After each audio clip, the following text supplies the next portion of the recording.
Pra, sa i përket veprimeve të fundit nga ana e ushtrisë së Serbisë, sa i përket edhe aktivitetit ushtarak në brezin kufiton me Republikën e Kosovës, në pjesën e Kosovës lindore, njëkohësisht edhe çështjet me armatimet që duke blerë në kohëve të fundit nga Kina, e dëshmon një fakt, një heshtje të faktorit ndërkombëtar, i cili padyshim nuk do duhet që të kalojë pa u diktuar dhe pa reaguar, sepse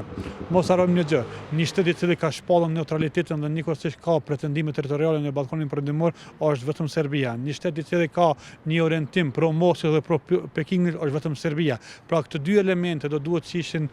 faktor reagues nga faktori ndërkombëtar, por që në fakt nuk ka ndonjë gjë të tillë. Në aspektin tjetër, ushtrimet e tilla në një zonë ku veprimet janë tërësisht një mesazh, një veprim informativ ushtarak, një mesazh ndaj popullatës me shumicë shqiptare. Pra është një tregues si Kosova është duke rrëshitur në një ballafaqim të operacioneve psikologjike informative ushtarake, por njëkohësisht është një veprim i cili e tregon një përmas më të gjerë, sepse Serbia ka